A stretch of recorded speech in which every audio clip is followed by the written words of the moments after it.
O TDAH, dentro desse contexto, o TDAH é um transtorno que a gente chama de transtorno do neurodesenvolvimento. Transtorno do neurodesenvolvimento significa o quê? Que o paciente com TDAH, ele tem um desenvolvimento cerebral diferente de um paciente sem TDAH. Posso fazer outro aqui? Claro.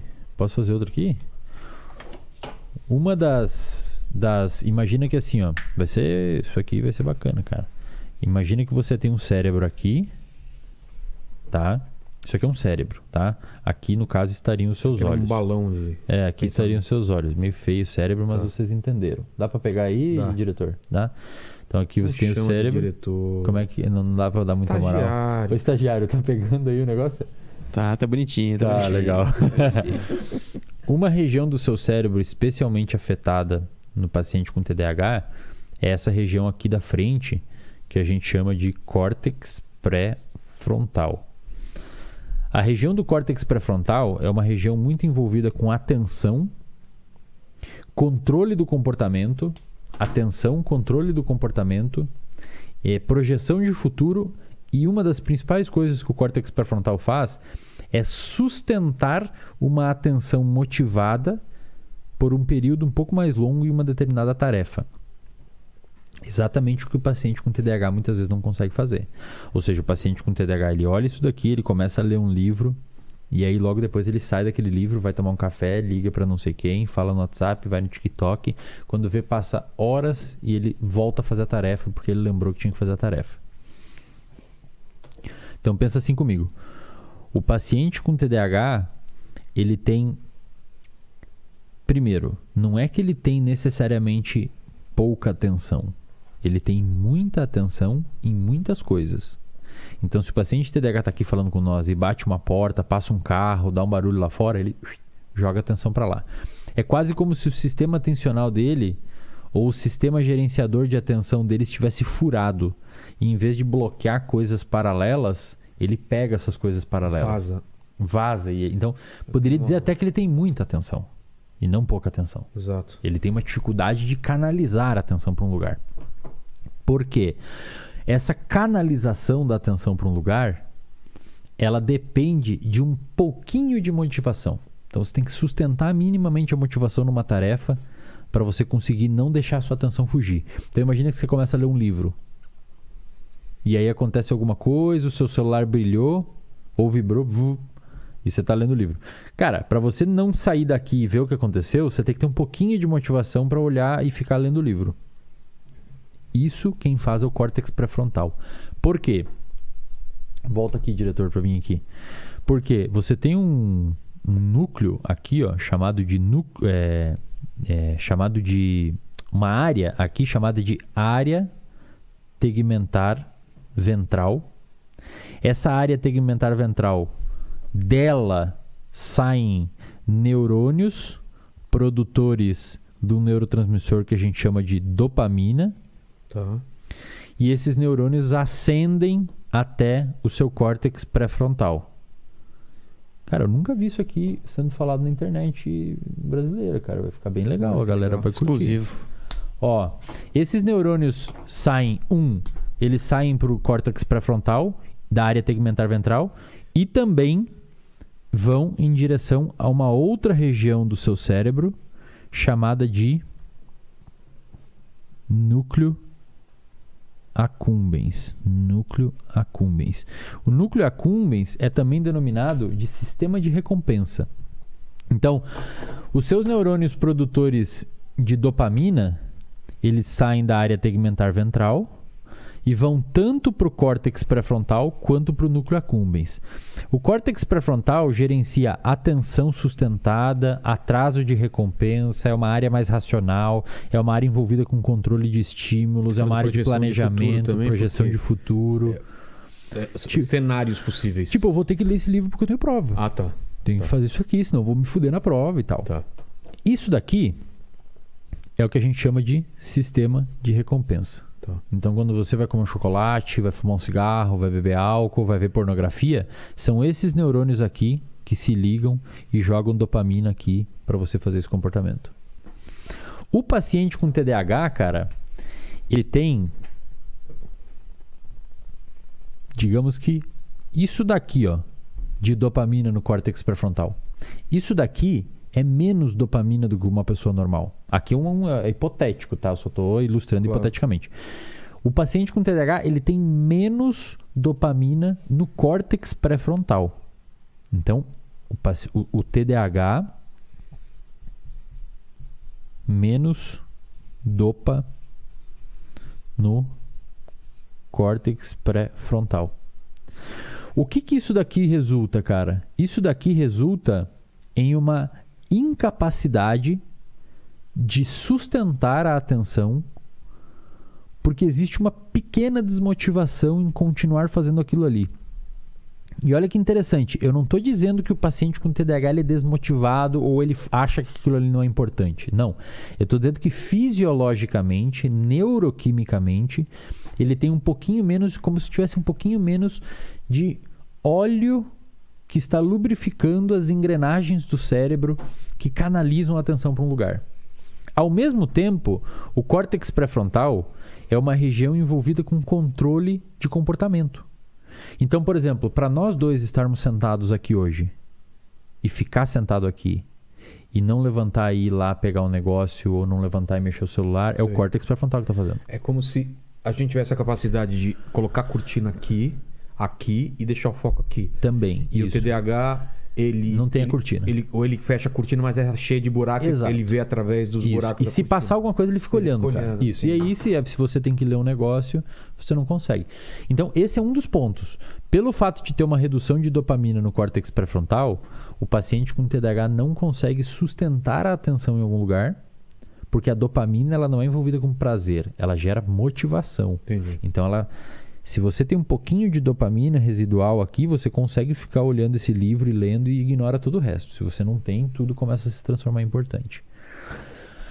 Porém, existe um componente no TDAH que é esse aqui, ó. O H. É o hiperativo. Não é todo o TDAH que é hiperativo, mas não é todo o paciente com déficit de atenção que tem o componente de hiperatividade. Tem uns que tem só TDA, só a desatenção, e tem uns que tem o H, são hiperativos também. Por que o sujeito é hiperativo? Pela mesma razão. Pelo fato de ter pouca dopamina na região que controla o comportamento e inibe o comportamento, o paciente não consegue ficar muito quieto. Entendi. É mais ou menos como se o córtex pré-frontal fosse o freio do cérebro e o paciente com TDAH tem o freio não funcionando muito bem. Ou seja, ele não consegue ficar sentado. Então ele senta aqui, ele tem que levantar daqui 10 minutos e ir para um lugar. Ou ele senta estudar e ele levanta e faz outra coisa. Como o Paquito agora que tem TDAH e ficou 200 horas no papel enquanto a gente tá conversando e esqueceu de trocar a câmera. Isso. Não é? É verdade. É isso É, peço perdão. Tá. aí. A gente deu um toque. É o TDAH Você aqui. viu que eu virei pra cá na hora que você cortou pra mim, eu já ia falar, corta a câmera pra ele, cara. Ó, eu vou... Fica atento aí, cara, que eu vou precisar agora de você. Vamos testar aí, vamos ver se eles Vamos ver merecem se ele aumento. se ele tá ligado. Eu posso fazer isso aqui, cara? Posso usar aqui? Mas é pra isso, cara. Legal, é pra show. Isso. Quando você pega um paciente com um medicamento, bota aqui no papel. Quando você pega um paciente com TDAH que toma um medicamento para TDAH, como por exemplo Venvance, Ritalina, medicamentos que são prescritos para pacientes com TDAH, você pega isso daqui, ó, e você faz isso. Ó. Você aumenta a dopamina? Você aumenta a dopamina. Aí você vai falar, pô, mas cocaína também aumenta a dopamina, cara. Pois é, mas cocaína aumenta aqui. Ah, tá. Não é o interessante. Ele aumenta você aqui. Precisa aqui no córtex pré-frontal. E aí você tem uma estrutura medicamentosa e uma farmacocinética do medicamento que faz ele liberar aqui.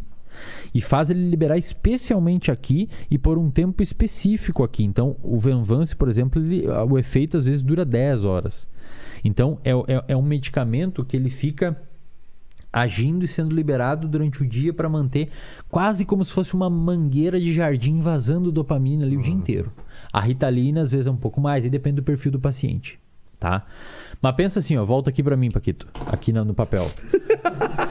Adorei, cara. O que é? Eu tenho que ajudar aqui, cara. Vai que ele tá olhando lá no negócio. Se o cara demora 2 anos pra mudar. Você tem 2 tipos de disparos dos neurônios dopaminérgicos no seu cérebro. Você tem um disparo que a gente chama de tônico. Então esse aqui é o tônico. Ou seja, os seus neurônios produtores de dopamina ficam liberando dopamina o dia inteiro no seu cérebro. E você tem os disparos fásicos, que são assim. Então, os neurônios produtores de dopamina liberam vários picos de dopamina e picos de dopamina. Pacientes com TDAH, eles têm uma redução digamos que o tônico numa pessoa seja esse normal, o paciente com TDAH ele é um pouquinho mais para baixo. Tá. Essa redução do disparo tônico faz com que o córtex pré-frontal do paciente com TDAH tenha uma diminuição dessa dopamina e que impossibilita com que ele tenha essa motivação, essa mínima motivação para executar as tarefas. Quando você coloca um medicamento ali, reestabelece o número de dopamina que precisa no córtex pré-frontal e acontece duas coisas com o paciente. Primeiro, ele começa a conseguir focar. E, cara, se você tem TDAH e você toma medicamento, eu sei que é difícil tomar medicamento, mas, cara, paciente com TDAH é necessário, pelo menos no início, o medicamento. Vilela, você não tem noção, cara. Os caras falam assim, Eslen, eu não sei, cara. Mudou a vida. Parece que, tipo, tiraram o óculos dele e ele tá vendo. Sabe quando você tá com um óculos muito escuro e você tira e fica tudo brilhoso? É mais ou menos assim, cara. Ele vê assim, cara, eu consigo prestar atenção, velho. É bizarro, assim, bizarra a mudança, cara. E a segunda coisa que acontece é que o paciente fica menos hiperativo. A hiperatividade reduz dele. Por quê? Porque como você reestabeleceu o número de moléculas e o córtex pré-frontal ele é responsável por inibir o seu comportamento, o paciente consegue frear. Então, em vez dele precisar levantar toda hora aqui, ir para lá e para cá e voltar, ele consegue ficar sentadinho. Entendi. Sem ficar numa bateção toda hora ou ficar levantando e tal. Olha que louco, cara. O córtex, os medicamentos para TDAH, eles são estimulantes. Venvance, cara, é um derivado de uma anfetamina. Pô. Da droga, da metanfetamina. Só que quando um paciente com TDAH toma, ele fica calmo. Olha que louco, ele toma um estimulante e ele acalma. Mais e mais fica igual a menos. Não, porque... Não necessariamente. Por quê? Porque a região do cérebro dele que está pouco funcional é a região que freia o comportamento dele, que gera calma, que é o córtex pré-frontal. Você deixa ele mais funcional, então... É como se você botasse óleo no freio do carro. Tá. O freio do carro está funcionando melhor agora. Então o cara toma um psicoestimulante, ele acalma. Corta aqui para mim, diretor, no papel. O que acontece quando o cara que está aí na faculdade ou no mercado financeiro e que quer tomar Ritalina e Venvance para dar uma performance? O cérebro dele já é assim. E aí ele faz assim, ó. E qual é o resultado prático disso? Ele coloca assim, ó. Aí ele enche de dopamina o córtex pré-frontal dele. E o resultado prático disso é que o cara vira um pincher. É uma tremedeira, ansiedade, e aí não dorme, e aí toma café pra caralho e fica ansioso. Por quê? Porque você já tem dopamina suficiente no seu córtex pré-frontal, você não precisa mais. Mas o cara que quer virar à noite e toma café, Coca-Cola ou energético, né? Não, mas daí a cafeína, de uma maneira geral, eles funcionam por outro mecanismo. Por outro mecanismo. Aí seria totalmente uma aula diferente. Tá. Mas pensa assim... aí penso... Tá, ok, então esse é um ponto.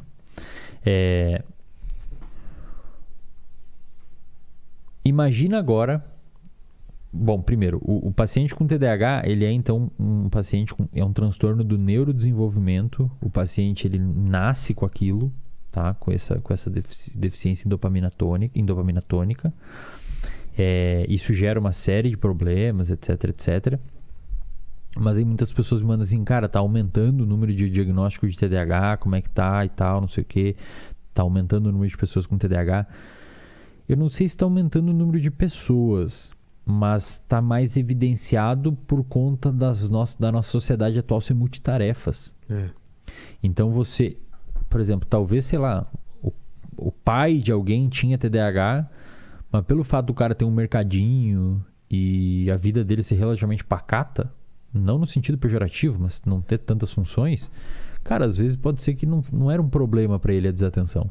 Agora o cara que trabalha com software, num business, tem que agendar não sei o que, tem que fazer um monte de coisa, aí tem um filho na escola, tem não sei o que, tem que passar no mercado, tem que não sei o que, tem as redes sociais, tem não sei o que. Pode ser que o contexto agora esteja evidenciando mais as pessoas que têm TDAH. O TDAH, ele é um transtorno que tem uma prevalência de 3 a 5% na população. Então, a cada 100 pessoas, de 3 a 5 vão ter. Os sintomas envolvem desde desatenção. Um dos sintomas mais comuns do TDAH é procrastinação. Eles procrastinam demais pelo fato de ter essa redução dessa dopamina no cérebro. Eles têm uma dificuldade em iniciar alguma coisa. Às vezes eles são muito bons em algumas coisas e não conseguem fazer as outras. Porque assim, volta aqui pro desenho. Quando o paciente tem pouca dopamina nessa região, muitas vezes essa redução de dopamina faz o paciente com TDAH querer buscar outras fontes de dopamina. E uma das fontes que muitas vezes esses pacientes encontram são substâncias. Então, o índice de pessoas que fumam, que tem TDAH, é enorme, cara. TDAH, uso de álcool, uso de droga, problema com comida. Chocolate também. Chocolate, são mais impulsivos, né? São pessoas mais impulsivas. Algumas pessoas conseguem encontrar isso em comportamento. E aí a pessoa desenvolve o que a gente chama de hiperfoco. A pessoa fica extremamente focada num comportamento porque aquele comportamento dá para ela a dopamina faltante. Um TDAH muito conhecido é o Michael Phelps. Ah, é? Ele falou que a água acalmava ele. Então é quase como se a água fosse a substância dele. E ele meio que viciou em fazer aquilo. Ele ficava calmíssimo. E aí aconteceu isso. Virou um nadador olímpico, talvez o maior de todos os tempos. Mas assim, se você tem esses sintomas, procura um diagnóstico. Não tente se diagnosticar aqui pelo podcast, tá? Mas procura um profissional para fazer um diagnóstico, porque é importante e muitas vezes, cara, você procurando ajuda, você pode desvendar um problemão na sua vida que vai resolver demais.